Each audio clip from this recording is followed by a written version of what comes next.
All right, so welcome to another episode of Scale Up Sound Bites. We are super excited today because I'm talking to Nick Clancy, probably one of the youngest CTOs I know. But probably, quite possibly. But no, he's got such an interesting career. Actually, Piero placed him in one of his first roles as a software engineer over a decade ago now. Yeah, about a decade ago now, and he's grown quite significantly to the role of CTO of a company called EngineRoom. So he's going to tell us all about that now. Yes, well, thanks for the introduction. It's great to be here. A bit nervous, but like I said, a good nervous. Don't sort of put it. It's all right. There's probably only two people listening to this. My mum and maybe my wife probably after this. Yeah, something like that. So, no, great to be here. Oh, awesome. Yeah, so tell us a bit more about your journey, Nick. And so quite rapidly to the position of CTO at EngineRoom, but also you were at head of engineering at Pooled Energy where Piero placed you. And just tell us about that and why you think you've been pretty successful in scaling up your career into the position that you are right now. Yeah, so as you mentioned, about a decade ago now, your founder Piero placed me in my first role as a individual contributor at a startup called Pooled Energy, where I joined as one of their founding engineers to sort of build their product and take it to the next level. But we were talking about this just before. I actually didn't want to get into software engineering. And I remember Piero giving me a phone call going, "Hey, Nick, got this role for you. You really should go to it's a really interesting startup. They're doing all this like really cool stuff in energy with swimming pools." And at the time when I finished university, the reason why I didn't want to go into software engineering is that I'd spent basically the last 12, 13 odd years in, it's going to make me sound like a nerd, the RuneScape private server community, where... I got no idea what that is. Yeah, basically, RuneScape is a online massive multiplayer online game. So okay. If you ever heard of something like World of Warcraft, like that, very similar. All right. And I started playing that game, when I was probably about 4. Right. Going like 25 odd years ago. Really? Yeah. So it was my childhood, just playing RuneScape, going off and mining, going to the wilderness, killing monsters and playing with my friends. And I got really active in the private server community. And the reason why I did is at a very young age, I love solving problems, love building things, love creating things. And, as a young boy, you kind of get into tech. Being in the RuneScape private community, what that essentially meant was a bunch of people, we copied the code of the game, decided to run it and host it ourselves so that we could build our own adventure, build our own world, and host our own little mini communities where people could play an alternative version of the game. And as part of that, I spent then basically 10 odd years programming in that space too. So by the time I got to the end of university, I did a Bachelor of Information Technology, majoring in information systems and minoring in software engineering. So I did a lot of coding at university. Yeah. I was just burnt out. Yeah, of course. Yeah. I was just like, I don't want to go in software engineering. I'm over it. I just want to go big corporate, work at like an EY, Deloitte or something like that, do some typical BA style work in tech. But Piero was adamant, I have to go take this interview. I was like, all right, fine, go take this interview. As I said to you before, I'm like, where is it? He's like, Artarmon. I'm like, where? That's not Martin Place. It's like, fine. Hopped in my car, started driving to Artarmon. I'm in this industrial complex. There's mechanics, concrete places. I'm like, is this really where like a tech startup is? And then I remember pulling up, meeting the CTO at the time, Clint Irving. Shout out to Clint. He's the CTO at Energy Action. Someone you probably should have on, to be fair. Fair enough. And within about 15 minutes, I realized why Piero said you have to take this interview. And Pooled Energy startup that was basically building energy management systems for swimming pools, or at least attempting to. Really quick spiel. Swimming pools use a crap ton of energy, more energy than they should. And Pooled Energy was basically building a hardware solution that you could plug and play on top of your existing swimming pool equipment to drastically reduce the energy consumption. Okay. So very innovative space, never had been done before. Yeah. And within about 15, 20 minutes of meeting Clint, I was just like, all the feelings that I had when I was building RuneScape private servers, on creating something, building something, solving complex problems, just kind of came rushing back to me and was like, why would I go work at a big corp? Yeah. It's just a dumb decision. So called Piero, I'm sold. Yeah. where do I select? Sign. That's it. Yeah, so that's basically how my journey started. And then over, the last sort of 10 or so years now, then probably the first 3 or 4 years of my career was typically spent as an individual contributor. But when you're working in an early stage startup, when my experience is working in those early stage teams of about, 5 to 10 engineers, at a max, you have to wear multiple hats. Yep. You're exposed to so many different aspects of, a business. Mm-hmm. You're not just a back-end engineer coding some APIs or a front-end engineer making buttons look pretty. You're actually doing customer support. You're doing tech support. As I mentioned to you before, I remember 2017 Christmas driving out to a customer swimming pool, pouring chlorine in it. Yeah. And sorry. So you ultimately have to wear multiple hats, and you have to be willing to wear multiple hats. But that's half the fun. So yeah, then probably about 5 or so years ago, I stepped more into engineering leadership style roles, where I became the head of engineering at Pooled Energy. And since then, I've gone on to be senior engineering manager for APAC for a company called NSEC, and then obviously most recently the chief technology officer at a company called EngineRoom, where I've been at for the last 2.5 years now. Yeah, so it's been a bit of a whirlwind, but it's been really fun and exciting along the way. Yeah, fantastic. So where a couple of questions sort of come to mind there is quite quickly to move into a head of engineering position, and then you set yourself as that opportunity to do so being in that sort of early stage startup. Do you think it would have been you would have had that opportunity if you joined an EY or something like that? Like a big 100% no. Yeah. Just I can't emphasize enough what working in a startup did for my career growth. Yep. I mentioned this before when we were talking just prior to the podcast, I was starting it. Spent 10 years in startups, and I reckon I've had the same amount of experience as if I worked a full career, 40-year career in big tech, big corporate. Yeah. Just the opportunities that you get. The head of engineering role basically came in front of me because at the time, again, our CTO decided to move on type situation. I then literally just walked into the CEO's room and said, don't hire someone else, hire me. Yeah. Just paraphrasing and obviously cutting out, a few things in between. But that's essentially, the opportunity presented itself. I put myself in a position to do that.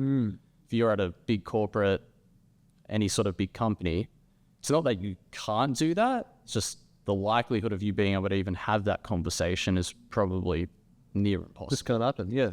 Yeah. And obviously bigger companies as well have a lot more processes in place, whereas startups can just make quick decisions and sort of go on the fly. So you just go talk to the founder, go talk to the CEO, go talk to whoever the main decision maker is, and just put yourself in that position. That's basically what I did for Pooled Energy. And it sounded like there was a couple of things that sort of triggered that. So first of all, you said it before, you're burned out from all the stuff that you were doing prior to that. But then just took that one conversation to sort of rekindle that fire and sort of find that inner purpose, I guess? Yes. Is that kind of what happened? Yeah, I think when it came to my time building RuneScape private servers, I think the reason, in hindsight looking back, the reason why I was burnt out is that I've been doing it on my own for a very long time. Yeah. So in the beginning, I had a great team around me, lots of friends who were doing it, building, and it's exciting when you're part of a community that's building something. Yeah. And then towards sort of maybe the last sort of 3 or so years, just me. Yeah. Right, just me getting up every day going, why am I doing this? Oh, right. What's the outcome for? No shoulder to lean on when something goes wrong. It all falls on you. Yeah, okay. And when I had that interview of Pooled Energy, just seeing someone else just being so passionate about something, just brought me back to the early days of my journey, where I was just like, wow, this is what it is like to be, in an environment where people actually give a crap. Yeah. And if I just contrast that to the other interviews I was having at the time for more corporate style jobs, it's just draggy. Just felt like the interviewer was just doing the interview because they had to do the interview. What's the mission of the company? Don't really know type situation. It just seemed like, just another job. Yeah. It didn't seem like that there was another purpose type situation. So yeah, exactly what you said, basically. Going back to when you were like a kid, if you can remember, like what was that interest and spark to actually start, breaking down RuneScape yourself and being part of that? Was it just fun? Like, was it something? It's just honestly fun. Yeah. And I think as little boys, you just like building things and destroying things, taking them apart. And that was just me from a young age. And it might not come across it, but I'm actually quite introverted and quite reserved. And online games were like an escape for me. You know, some people call it being like a keyboard warrior or something like that type situation. But, you know, it gave me a lot of confidence. It enabled me to explore my creativity, my passion for building things and solving problems. And it just so happened to be a game that I was absolutely hyper fixated on and just thoroughly enjoyed playing. So I think that's why I sort of like started off that journey. Probably then looking as well to like, you know, my parents, things like that, who, you know, have run their own businesses and been quite entrepreneurial as well. That probably has had definitely a big influence in my life too. So that's probably some subconscious bias that I've got on, I have to be building something myself, or I have to be leading something or something like that. So yeah, but ultimately probably, you know, when you're 3, 4, 5 years old, hop online to play a game, you're not really thinking about that. It's just more, this is fun. So it probably comes down to, it was fun. It's probably the best thing. And when it comes to anyone's career, I think when you look back, the times that are the best is when you're having fun. It's fun when you're building new things. It's fun when you're exploring uncharted territory and you're doing things people have never done before. No one likes fixing bugs. No one likes doing maintenance. No one likes doing BAU, right? No one remembers that. Like if I was to ask you, hey, do you remember 5 years ago when you were working, what was the BAU that you enjoyed? You don't remember? Exactly, right? So writing admin. Replying to emails, Slack messages, not fun. Building new things is fun. And that's where probably the passion came from at an early age. Fantastic. So you were also, you scaled your career up to, you know, CTO for another startup at the moment as well, but you've also done some angel investing as well, correct, which into other startups.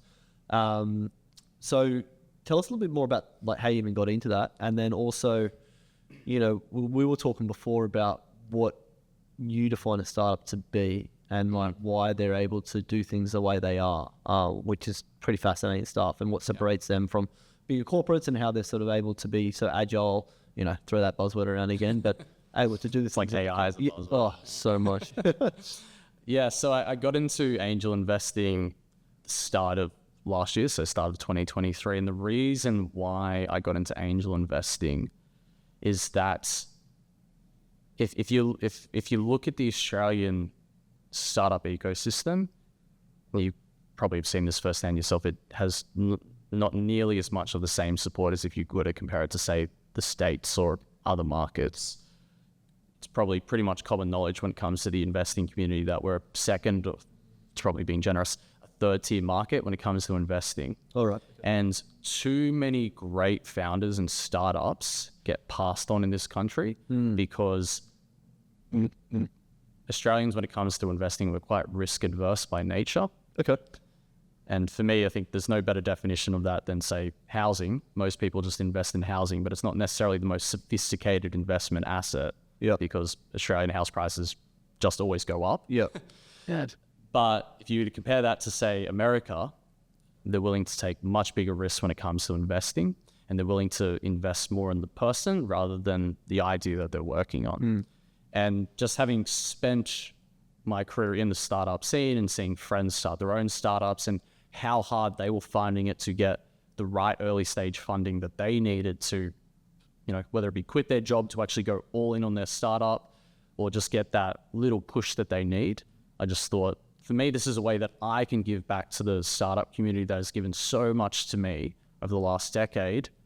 So that's ultimately why I started getting into angel investing. Typically focus on like that pre-seed to seed style stage. And again, the thing that I've noticed the most over the last sort of, again, 16 or so months as I've been doing it is just, there still is just a lack of funding for early stage startups in this country. There's a great few accelerators and investors like StartMate as an example, who are trying to take a leaf from similar to like Y Combinator over in the States, where they're investing in super early stage startups, pre-seed startups, where you've almost got an idea. You don't have to have any traction. As long as the idea is big enough and we believe in you as founders, we'll invest in you. versus if you go to, say, just a normal investor off the street here in Australia, when you're a pre-seed startup, which basically means you've got no money, don't really have an idea of what the hell you're going to do and how you're going to go about it. They're like, how many customers do you have? Do you have $1 million in revenue yet? Yeah. They're asking for like metrics that you expect of a Series A style startup. Yeah. Okay. So I just thought, system is broken. How can I give back to the community? And angel investing is the way that I sort of saw that. Yep. Okay. Yeah. Yeah, fair enough. So what I love what you were talking about before is what defines a startup. If you were to ask 100 people, you'll probably get 100 different answers. But in my experience, a startup is a company that has a relatively defined problem statement or problem space that they're going to operate in, but they are unsure how they're going to go about it. Now, that could be true about a lot of companies, right? So you could, be a legal professional, going to go start your own practice, and you might go off and go start your own practice. You can provide maybe conveyancing because that's a pretty thing in demand. How you maybe go about providing that service, you haven't quite figured out. Does that make you a startup? Probably not. And for me, then, what really then defines the startup then is the characteristics that company exhibits. And a misconception that I usually see is time is usually what people default to as, what is a startup? Oh, you're under 2 years old? Startup. Oh, you've only raised $10 million? Startup. No. For me, a startup is, going back to what I sort of just said before, we kind of know what problem we're going to solve, but we've got no idea how we're going to go about it, but we're going to try and do it quickly and figure it out quickly. And there are then probably 4 characteristics that I have seen, particularly in my angel investing over the last 18 months. This has become even more apparent to me. There are 4 main characteristics that a true startup will sort of exhibit. They can be broken down into 1, high tolerance to risk and failure; 2, pardon me, ownership; 3, accountability; and 4, what else was I going to say? 4, velocity of decision making and execution, right? And if we sort of just step through all of them in no particular order, the first one is that high tolerance to risk and failure. The easiest way to go difference between a startup and a normal company in this space, startup is willing to take 100 shots and is willing for all of them to fail in the off chance one of them might come off. Yeah. Contrast that to a normal company. If they throw 100 things at the wall, they're going to want probably like 90% to bounce back and be something that they go off and do. Yep. And as companies get larger and larger and larger, it's apparent with all companies like Google's, Facebook's, everything like that, the tolerance to risk gets lower and lower and lower. So true startup, willing to risk everything, and that's okay. The second characteristic is that velocity of decision making and execution. We were talking about this before, but too many times people think, especially founders in their startups, and I don't blame them for thinking like this. They think their product's going to cure cancer, they've got the best people, and that is what makes them a startup, and that's what makes them different. No, your superpower as a startup is your ability to make decisions quickly and do something about it. Because when it comes to startups, time and indecision kills them. Yep. Just the absolute death of them. If you're umming and ahhing about what background color should the button be, should we ship this feature or not, you're dead, right? And your only superpower, literally your only point of difference compared to your competitors that are incumbents or larger corporates, is we can be having a conversation right now, Sam, and going, hey, let's make the background color red. And we go, okay. And by the time we finish this podcast, it's done. Done. Yep. Right. And again, there's no good point making a decision quickly if you don't do something about it quickly too. And the time to execution can vary. Software startups can get things done obviously very, very quickly. Hardware startups can take a little bit more time. But the main thing is we make decisions quickly and we start doing something about it quickly too. The third characteristic is accountability. And when it comes to accountability, what I mean by that is if you look at the first two characteristics, high tolerance to risk and failure, plus fast decision-making and doing things quickly, what does that typically lead to? Things going wrong. Yep. Yeah. Failure happening. Yeah. Failure. It's inevitable. And how you react as a startup when things go wrong, particularly when you have paying customers, is critical. And we can literally contrast this to, look at a corporate like Optus when they had a huge network outage. I think it was end of last year or start of this year. Yeah. Or even CrowdStrike as an example. Yeah. Compare how they take accountability and ownership of their issues compared to how any other startup would actually take ownership. It's very meticulously crafted, the message. It's probably gone through legal. It's gone through HR. Sorry, but not really sorry. Yeah. A true startup, when things go wrong, say, bad. We screwed up. We're going to do something about it, though, and we're sorry, and here's what we're going to do to make sure it doesn't happen again. Mm-hmm. And it means that we're not going to throw anyone under the bus, right? Because it was our mistake, our issue, not yours. We're going to do something about it. Yeah. And then the fourth and final one is ownership. And what I mean by that is I don't necessarily mean, when you join a startup or everyone in the startup, has to act as a founder, because it's very, very hard for people outside of the founders to be like, this is my baby. And rightly so, it is the founder's baby. Yes. But what I ultimately mean by that is everyone in a startup, if you want to be a startup, everyone in that company needs to know the mission, know the why, and ultimately just give a crap. Yep. Right? And if you don't have people that give a crap, they're not willing to drive out and put chlorine in people's swimming pools because I'm a software engineer and that's below my pay grade, probably don't have the right culture and the right people in your company to be really seen as a startup. Yeah. And you don't need everyone in your company to be a 10 out of 10 in all those characteristics. There's probably just there's a base level of competency that everyone needs to have. I think as I was saying before, everyone needs to probably be 7 out of 10 in all of those things. But, you'll have some people that are a little bit more willing to be owners and willing to act a little bit more like a de facto founder without being a founder compared to other people, which is perfectly fine, right? Because ultimately it's a team game. Yep. So those are the four main characteristics that I've seen, particularly in angel investing over the last 18 months, where I go, yeah, that's a real startup. They get it. They've got the right culture. They've got the right people. They've got the right structure in place for their company to succeed. Yeah. Versus the inverse of just a normal small business, a normal company. You're not really going to do anything. Yeah, fair enough. Provide a normal service, most likely. So, okay, cool.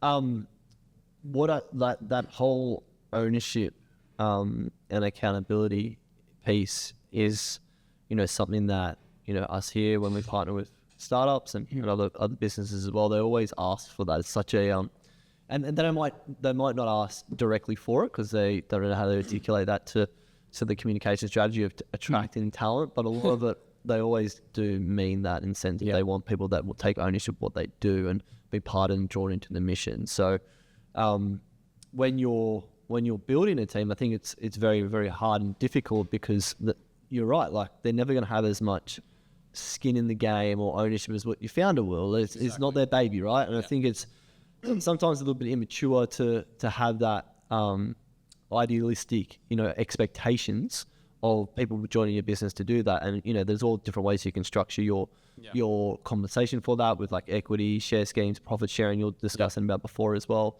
But yeah, like at the end of the day, like cultivating what I think we were talking about in a sense is creating that mindset of how you're going to be successful in a startup. So how do you do that? Like how do we look for that? And then, if you're thinking of joining a startup, what in your experience would be the most important thing about your mindset to be? I think, well, just in my experience, the most important thing you need to have if you're wanting to join a startup is, I actually go back to the first one, the first characteristic, the high tolerance to risk and willing to fail. Yeah. Because if you're not willing to fail, don't join a startup. Just go join a big corporate, a big tech company, great work-life balance, great culture usually, great compensation. The bar for failure is, it's non-existent. You basically can't fail unless you actively try to fail, right? So if you're not willing to take risk, you're not willing to risk it all, startup isn't for you. And that is something that it can be taught, but it's probably more of a personal characteristic that you have or you kind of really don't have. Yeah. And I think you can probably look back to like your early life, like if you are a risk taker or not. Yeah. Like, are you willing to like build things, ship them, not care what people say, break things, iterate type situation. And if you kind of like exhibit those type of qualities, then you probably, again, have a high level of tolerance to risk and you're willing to fail and risk it all. So I think that's probably the most important thing. Technical ability, sure, it's important. Ownership and accountability, of course, it's important too. Making decisions quickly, yes, it's important, but you can do all of those things, but not be a risk taker. And if you're not a risk taker, ultimately, startup is not the right environment. Yeah. And you're not going to be able to cultivate that. So when you're trying to build, particularly an engineering team, let's focus here from an engineering team. Yeah, exactly. When you're trying to build an engineering team for your startup, you really do need to be looking for risk takers. Okay. And I think a good example for me that I've personally used when I've been hiring engineers is looking quite a lot at like personal projects and personal portfolios. Mm.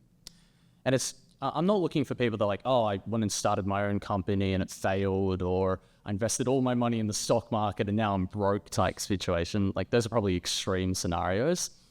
But if you're a builder, you're willing to ship things, it means you're willing to put your work in the world, open to criticism, willing to take that, willing to fail. So I think seeing people that have active portfolios, they're actually really passionate about it, I think that's usually a good indicator of people that are willing to fail and they're willing to take risks. Yeah. Because again, if you're willing to, we're talking about it before, like if you're willing to put a LinkedIn post on LinkedIn about some topic, you're obviously willing to take some level of risk because everyone could comment on it going, you're an idiot. Yeah, exactly. So it's the same when it comes to engineering. If you're building an open source project, you're putting it on GitHub, you're building websites or anything, you're willing to take some level of risk because you're willing to have a third party criticize your work. And I think that's typically a good indicator when you're hiring for engineers for your startup is lean really heavily on, do they have personal projects? Do they have open source projects or anything like that? And that's typically been a good indicator for me. Again, it's not a black and white scenario type situation, but it's usually like the first green flag tick of when you're looking at a bunch of CVs, like that's probably someone I should have a chat with. And then you kind of deep dive into the rest of all the other characteristics. Yep. Okay. So I think, willing to fail, number one characteristic that you probably need to have. Yeah. And it's kind of like, I mean, fail is kind of, it's such an extreme word though, right? Like whenever... negative connotation. Yeah. I know. And it's, whenever I hear about it in, leadership or, just thrown around in like the sort of startup space, it's something... It's not necessarily failing. Like you're not really looking at to fail. Whatever, if you have those side projects or stuff you've worked on through uni and whatever it is, or if you start at a young age, you've just had it. It's kind of like just having a go, right? Yeah, literally having a go. And I think the reason why the word failure probably gets, particularly in Australia, a negative connotation is tall poppy syndrome. Yeah, we are notorious at cutting ourselves down here in Australia. Yeah, right. So I think no one wants to fail, right? Because everyone's going to be like, told you it was never going to work out. So, yeah. So and that's like your mother talking to you. Exactly. When you're a kid, like don't be a football player. Take the safe path. Yeah, exactly. It really is ingrained in Australian culture. And again, it's another reason why I'm trying to get into angel investing. I love you, Mum. Yeah. It's another reason why I'm trying to get into angel investing is to, again, unwind that culture that's ingrained into us to take the path that's always like well trodden type thing. Don't go down that path. There could be snakes in the grass. Okay, you only get one life. Yeah.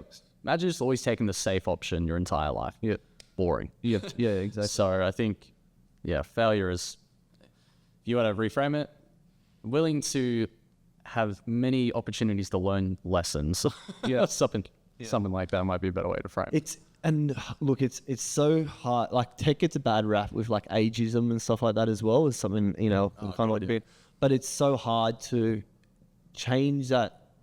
So if I listen to your story, right? You were cool, and you just said you were doing something like 4 years old, which I've got a son who's 5 years old. I'm not putting him anywhere near a computer at the moment, but just like, I probably should now. Like, he's got these little ones and stuff like that just to engage. I try to keep him off the iPad, but But he's got these other ones that are engaging, but not like I don't know about like coding, which will probably get him into something to begin with. Because to be honest, like the way everything is going at the moment, if you're not doing something like that at a young age, and when your brain's so much more like plastic and malleable, and you've just got time.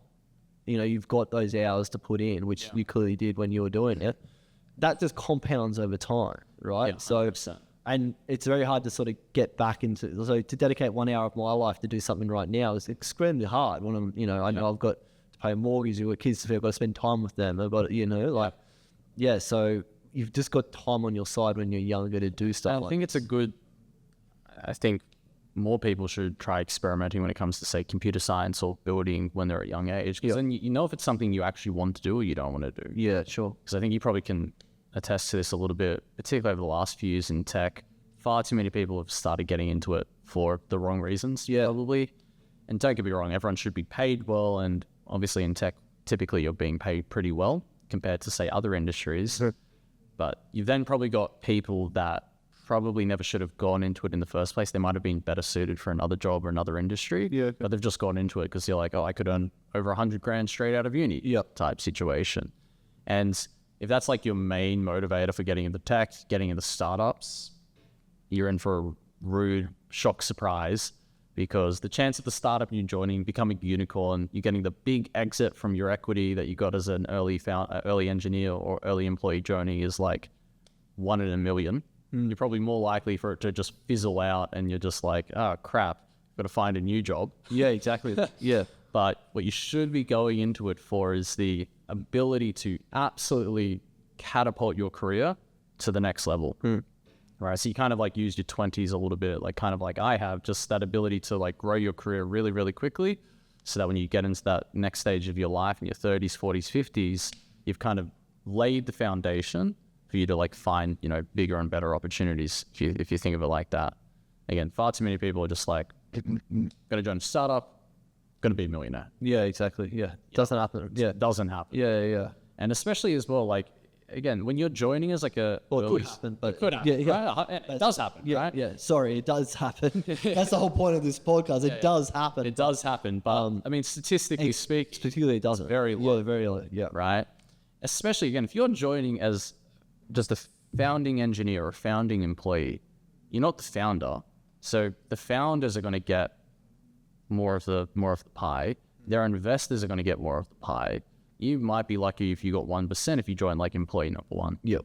In an ESOP scheme or something like that. So, it's you really can't be motivated from the money's point of view. You need to really be motivated about what could this do for my career. And if you're someone that's maybe wanting to start your own company, but you're not at that stage in your life where you can take that risk, again, that's where you get that experience. Get that experience, right? So that when you get a little bit older, you've got a little bit more experience, and your tolerance to risk gets maybe a little bit higher, and you maybe don't have as many obligations or whatever it might be. You can take that leap of faith. Yep. So, far too many people are like, I want to join a startup because I'm going to be paid $1 million odd bucks. It's like, not. Yeah, too many, bro. You probably come across more of them than I do in your jobs. So, but it's I think a lot of it does come down to what we discuss right now is that mindset and expectations. And I was listening to Naval. He does like I don't know if you know him. He's an angel investor, very successful one. But before that, he was in the tech space. But show me a picture, maybe.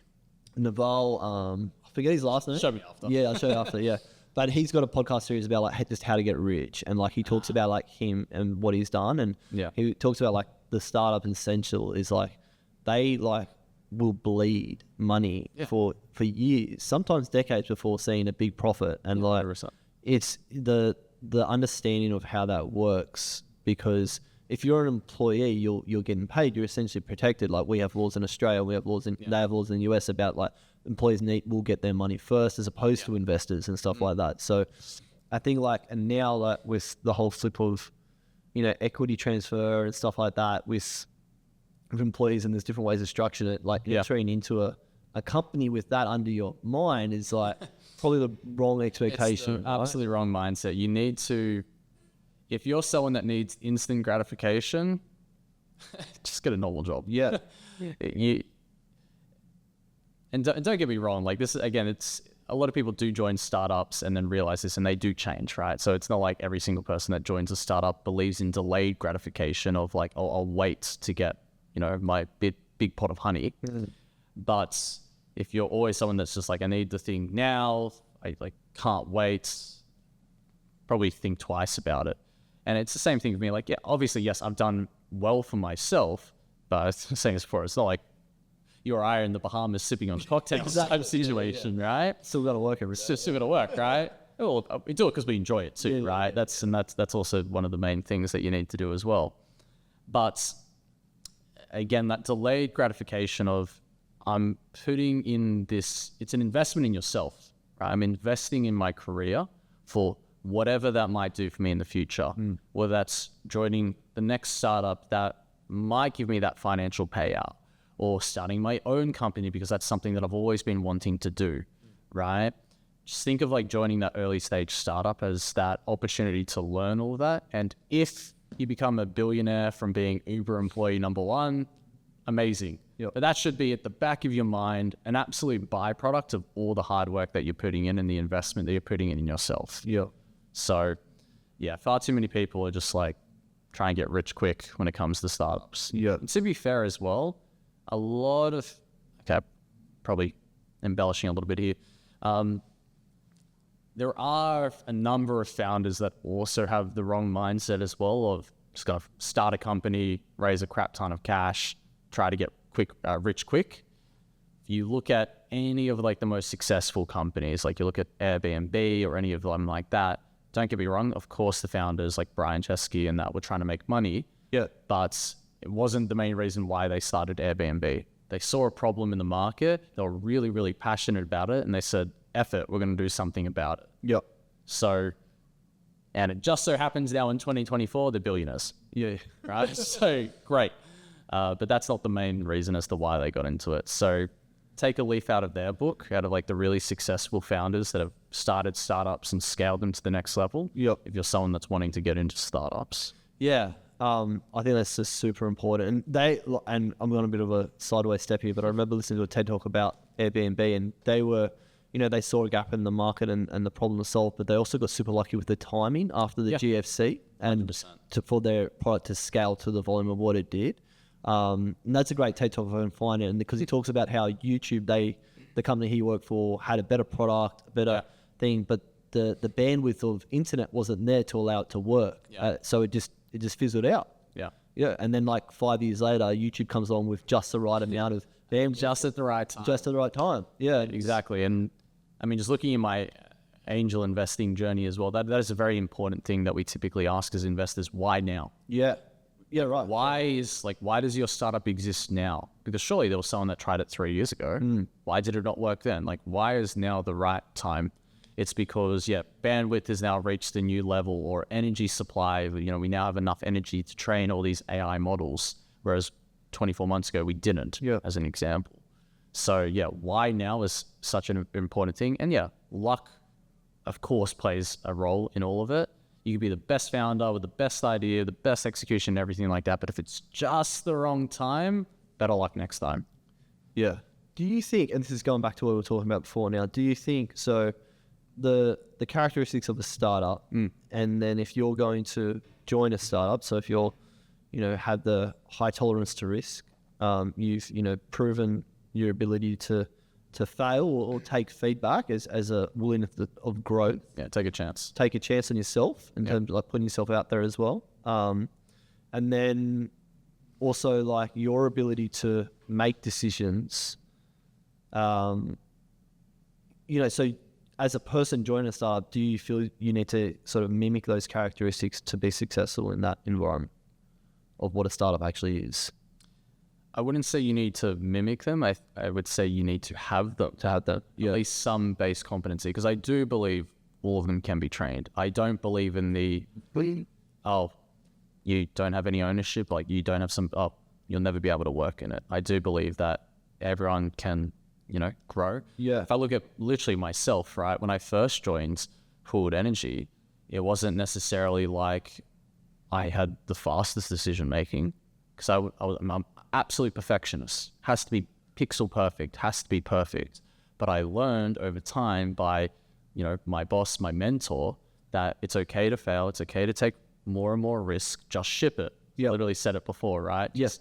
Just send it. Just ship it. It'll be okay. The sun's going to rise tomorrow. It's not the end of the world, right? So I absolutely believe you can learn all of them, but you can't be faking it. You can't be just trying to that's how my boss acts or my colleagues act, and I'm just going to try and put it on. You need to know where you are in sort of all the characteristics that you need to succeed, and you need to actively work on them to get them to where it needs to be for that startup. Yeah. So it's having your own internal accountability, and I guess looking at yourself with an honest lens. 100%. Yeah. Yeah. You have to be willing to, yeah, exactly what you said. Yeah. Willing to introspect and look in on yourself. What was the line you said before? It was about something that might have been Michael Jordan, but something that is 50% completed and shipped is better than something that's 99% completed and not shipped. Yes. Something that I've learned, and I try to preach from the hilltops to my team, something that is 99% completed but not delivered has less value than something that is 50% but delivered. Yeah. And what I mean by that is we always want to try and make it perfect, and that 99% solution, there's always going to be just one more thing, just one more thing, just one more thing. And when it comes to working in a startup, one of your most valuable things that you can get is that feedback loop that you get from customers. But if you keep delaying shipping something because you're trying to make it 100% perfect, you're never going to get the feedback that you need, right? How do you even know if you're building the right thing if you're not getting feedback from customers? Yep. So just ship it. It'll be okay. And now, obviously, I don't mean ship something that's completely broken and crap and doesn't deliver on what you're trying to do. But what I mean is don't fret over it being perfect. Just ship it. Yep. So it's something that I preach every day. And again, I get that just goes back to quick decision making, execution, willing to take risk. I believe that can be taught. And if I look at EngineRoom at my team, some of the people that joined, say, 2 years ago are absolute perfectionists. And now, my God, they're probably more cowboy than me. I think a little bit in a good way. You don't want to be crazy shooting from the hip, but it's calculated shots from the hip. So yeah, just ship it. I think what you just said is creating and cultivating that sort of feedback loop cycle with your customers as a business as a whole. And I'm people who know me, I'm pretty passionate about flow state, and flow state you can be in yourself, but you can also create a hive environment. And if the startup operates at its full potential, it kind of creates and runs in this sort of state that is just continuously growing and in that state of flow, and you produce outputs that are just that are up to 4 to sometimes to 10x of what you're normally capable on a steady line. But one of the core characteristics of being in a state of flow is you have a continuous feedback loop that you're almost you're not really thinking about, but you're just doing it. So when you're creating that at a scale and with team and environment, and your customers are giving you that feedback, and you're implementing and changing and doing it at pace, you're creating a better environment. 100%. Yeah.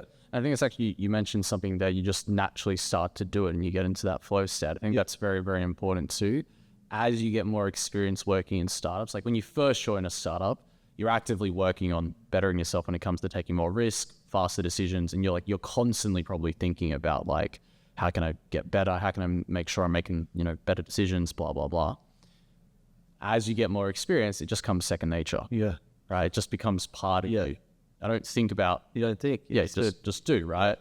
I guess that just comes with age a little bit. So yeah, experience. But that comes with the failure that you had Exactly. 12 months ago, right? Yeah. I never necessarily thought about like the flow states. That's quite interesting. You Yeah. said that, right? So I think it's probably a little bit of that then as well. Yeah, it happens. Yeah. It's a natural progression. And is that something then you see, like when it comes to startups, like the companies that you particularly work with? I guess I'm interested just as an engineering leader, speaking to someone like yourself, what do you typically see when you're placing engineers in startups? What do they need to have to succeed? What do I see in... Just flip this. So what do I see in engineers that they need to succeed in the startups that we're working with? Yeah, okay, cool. So a lot of it comes down to with this mindset. So every culture of a business is a bit different. They all say the same. Look, and this is like a lot of them will say the same thing. Yeah. Usually about, we want people to go above and beyond. You know, people who demonstrate their own, go to the point of creating their own projects and you know, doing those things and talking about like the type of person we're talking about here in terms of that mindset and growth and stuff like that. Yeah. But then how they operate behind the scenes on a day-to-day basis can shift and change. So you've really just got to understand what that is and then match the people who are going to grow. So if you're in that early stage and you had that bit of chaos and you're looking for those people that had the proven failure as well, they're like a lot harder to find. So there's like a mini you, like, and it really just comes down to what they've done beforehand, before they did their study, or while they're studying, or if they're later on in their career, what they're continuing to do outside. So continually pushing themselves and learning and growing. I think like that's, you know, that's one of the values that we have at Scale Up, is the continuous learning and development.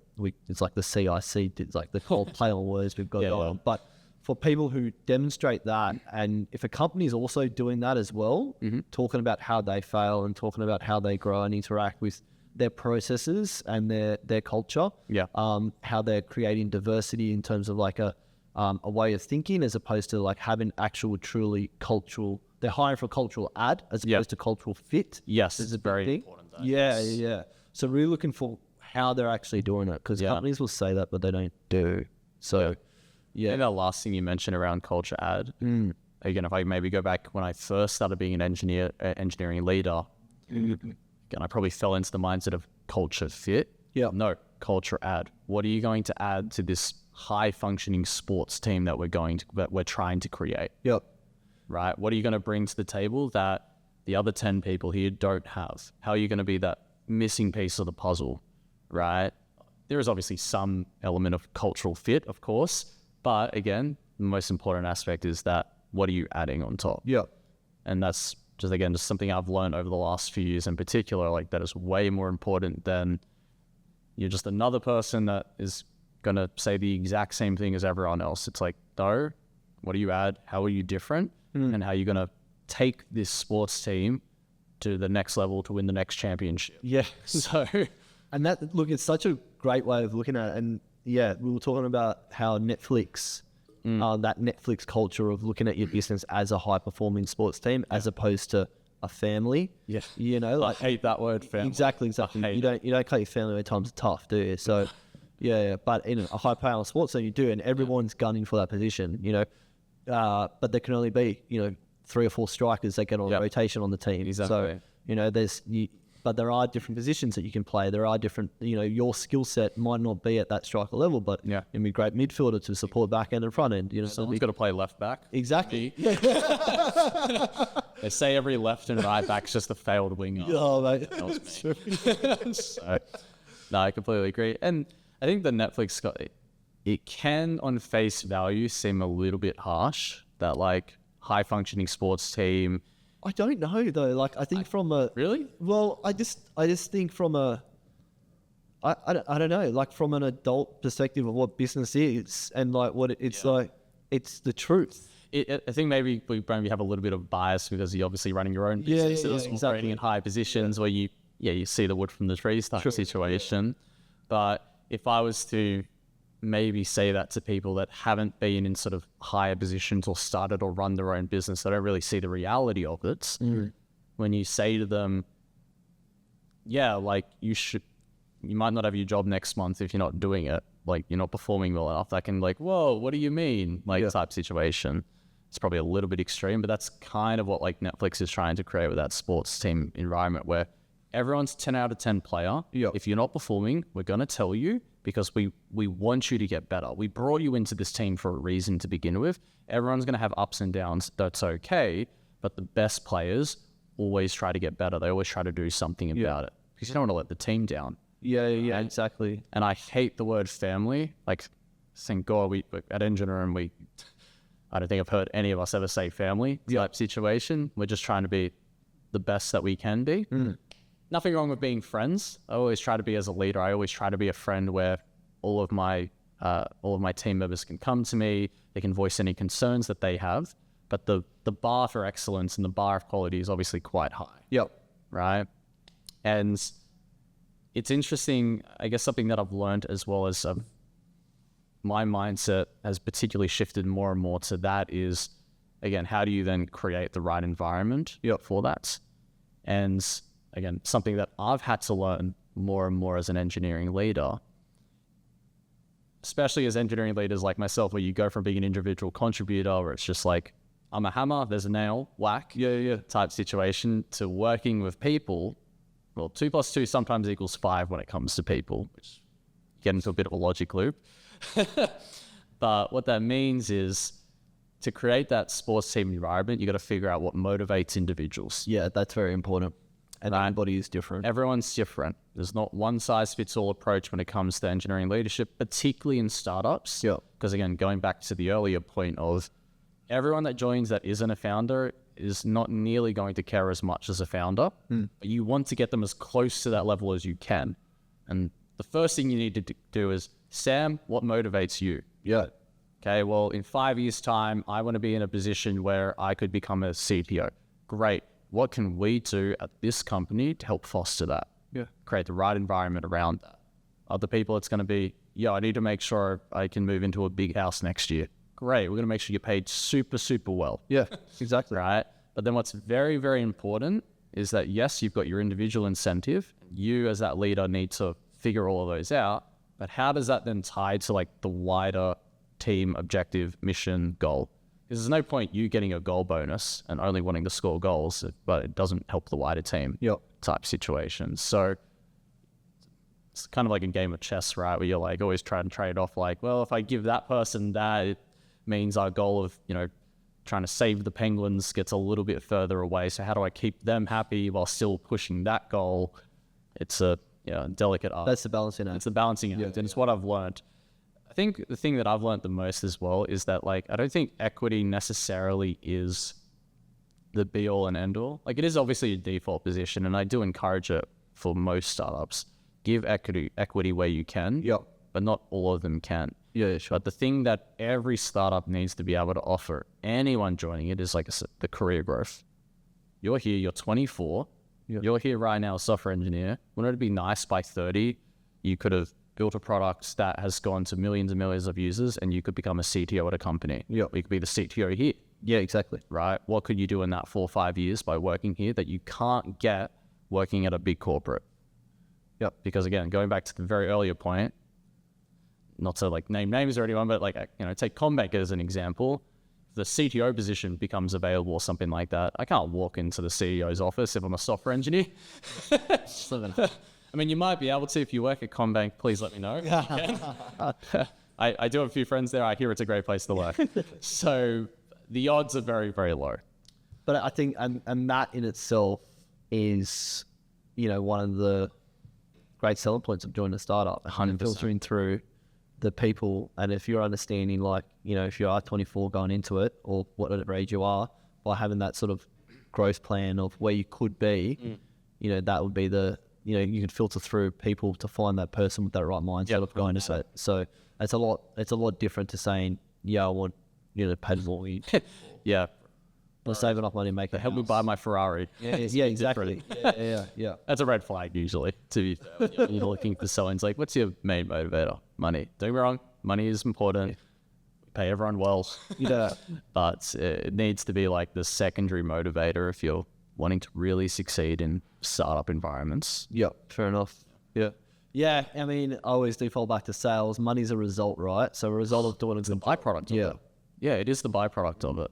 I want to make a lot of money. Like it's not really like that's like, to be honest with, that's why I do what I do is to make a lot of money and what I want to make. It's one of the reasons, because that's, I understand the economic system and how society works here. Yeah, I got the housing market. Let's not get exactly. Yeah. But I could have done a lot of different things, but I made this choice in the cities I made because I'm passionate about people. I love it, and I love doing these sorts of things as well. So yeah, put this. I think if you're someone that's wanting to get into startups, let's say you've got this is literally me when I go back to when I joined Pooled Energy. I had one offer on the table, Pooled Energy. I think at the time it was like maybe, I don't know, 55, 60 grand. Can't remember. Obviously, salaries have moved a lot further than that for graduates now. Yeah. With inflation and everything like that. But I had another offer from a big corporate that was about $5,000 more. yeah, okay, yeah, Is it worth it at the end of the day? yeah, In the moment, you go, that's $5,000 more. Yeah. I could have that now. I could go out to dinner one more time a week type situation, right? So you've got to really think more long term, like what am I looking for, and just accept that delayed gratification. But that in itself is, the risk that you're investing in your career to get to where you are right now, which is 100%. Because I follow a few money experts, and they were like, if you can negotiate your salary to be just a little bit higher, particularly in your first role, the compound on that later on is quite significant because you're getting 10% or 55 instead of 50, and it's going to be that. But you're not getting the access to that CTO job. No, exactly. You're not getting access to that head of engineering. You're not working in a. So if you were doing it at a big corporate, 100%. It's completely different, right? And I don't blame anyone that abuse, say, the big tech system where like every 18 months they just drop from Amazon to Meta to Google to Netflix, get a good sign-on bonus. The average tenor for I follow this guy Ryan Williams, I think his name is. He was saying the average tenor in those is 1 year. Yeah, one exactly. year. Because the way the compensation is crazy. It is TCs, you get sign-on bonus. Yeah. And again, the cliff from your first year TC to your second year TC is can be like 30, 40%. Yeah. So you go, cool, I'll get my 1 year cliff of 25% RSUs, so stock, sell that off. I don't get a sign-on bonus next year, so all right, I'll just go join another one, Get another sign-on bonus. another 30K sign-on bonus, see you later. Yeah. It's obviously a little bit more applicable to, say, US tech. Sure. That does happen here in Australia, but it's not nearly as widespread. But yeah, I think, and again, I don't blame anyone that does that. If I was American and I was an American software engineer, it's the easy path. Yeah, exactly. I can earn a crap ton of money doing that. But again, the only thing I would say is if you're going to join a startup and you're going to accept that delayed gratification of taking a little bit less more money now, it's only worth it if you do something about it. Like, take my position as an example. The opportunity fell into my lap. Yeah. Go ask the boss, hey, don't hire someone. What? You've literally got someone here that's willing to go to war. Yeah. Make me it. Let me do it. Yeah. Right? If I just passed it, I don't think it fell into your lap. You actually. well, like you had to walk into the office. Exactly. But what I mean is the opportunity presented itself. Sure. I had to take it though. Yeah. I could have quite easily just said, oh, it's not worth the smoke. Yeah, 100%. And just dismissed it and just gone about my way. Yeah. And then you'd probably look back in 10 years' time, but not taking the opportunity going, God, I probably should have just taken 5K more at another job. Yeah, exactly. Right. So when the opportunity presents itself in a startup to take that next step, you've got to grab it. Yeah. Because otherwise then it's not worth it. Yeah. Yeah. Not getting that career compounding growth and then getting the bigger pay packets later on, in your career. So you have to take action. You've got to take action. Yeah. Again, I walked into that office willing for him to say, nah, we're going to go hire someone that's, been a director at Microsoft. And I was like, okay, Fair enough. fair enough. At least you know you did it. Yeah, at least I know, right? I took the risk. I was willing to bet on myself that I could do that. And you're kind of waiting for that opportunity as well. Yeah. It takes a bit of courage, a lot of vulnerability as well. Yeah, to do that. All right, mate. I think this has been great. It's been an hour. It's flown by. That's gone by really quick. Super quick. I want to ask a couple of just sort of closing questions here. Go for it. What do you think has been the most? Do you like to read? Is the question. Do you read all? What's the most valuable book you think you've read in your career? Can I cheat and give two answers? Yeah, of course. Yeah. And a book. Oh, okay. All right. Book, The Mythical Man Month, Essays on Software Engineering by Fred Brooks. written in 1975, almost 50 years ago. Holy shit. Okay. If you're in engineering and you haven't read this, you need to go read it. It is basically Fred Brooks, for anyone that doesn't know, he passed away, I think it was last year or the year before. Absolute legend when it comes to computer science and engineering, was one of the early people working in IBM on their mainframe computing. And he basically wrote this book, which is like the tenets of software engineering. And one of my favorite tenets on it is adding people to an already late project just makes it later. And it teaches you things about like software estimation isn't linear. Like you can't just keep adding people and, 2 engineers now all of a sudden it takes 2 times less. 4 engineers now it's 4 times less. Like, no, software is an intricate art. So highly recommend you read that. And again, if you want to be an engineering leader and you haven't read it, so I don't know what you're doing. What's it called again? The Mythical Man Month. The Mythical Man Month. Yeah. Okay. The essays on software engineering. Essays on software engineering. Suffix on the end of it. Yep. Yeah. And I still sometimes think back to it and I go, how is it so right 50 years later? Yeah, wow. I just can't believe, like, the 8 tenets are all just absolutely correct. And then the podcast, the Startup Podcast by Chris and Yaniv.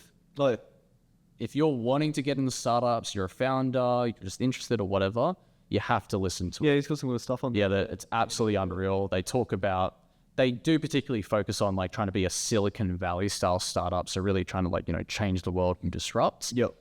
But a lot of the core tenets that they talk about applies to any startup for any ambition that they're trying to have. Yeah, sure. Sweet. Shout out to Chrissy and Niv. Yeah, Yes, the startup TSP podcast. crew.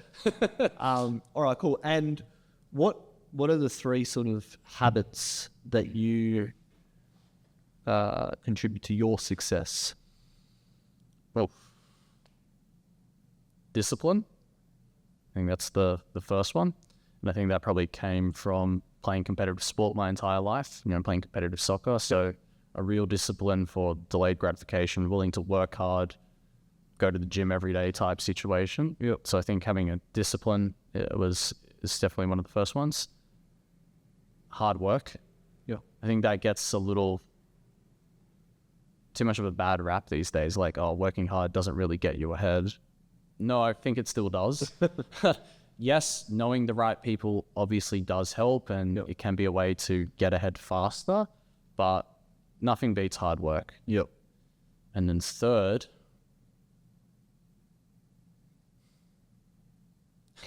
just caring. Okay. I think that's probably like just giving a damn. Yeah, okay. Someone that really typically hyperfixates on the things that I'm really, really passionate about. And when it comes to work and the products that I work on, I get hyperfixated. I get super passionate about it. I care deeply about the problem I'm trying to solve and the impact that it has on customers. So yeah, discipline, hard work, and giving a shit. Yeah, that's fantastic. Man. Yeah. Yeah, I love it. Yeah. All right, cool. And finally, if you were to throw a shout out to someone who's contributed to your success, who would that be? And Oh, the most influential person in your career, I would say. I feel like I want to cheat. Yeah, do it. All right. Made it for you. Yeah, I give 2. I won't go the cop out and say, my mum. Yeah, happens. I'll go professional. Okay. Clint Irving, I mentioned him obviously earlier, was my very first boss at Pooled Energy. I literally joined a fresh graduate engineer, and the task I got day 1, you're going to own the customer app that doesn't exist. Go build it. Yeah, fantastic. So the opportunity that he gave me and the guidance that he gave me at such a pivotal stage in my early career was like, can't thank him enough. Yep. And then more recently in my current role at EngineRoom, Adam Laurie, the founder, just the absolute faith that he's put in me. Again, I just think that if I look back over the last 2.5 years in particular, I've grown even more so. I've grown more in the last 2.5 years than I did the previous 6-8. Yeah. So I think those 2 individuals have had a profound impact on my career today. Awesome. Thanks so much, mate, for coming in. Enjoyed it. Thanks for having me. Yeah.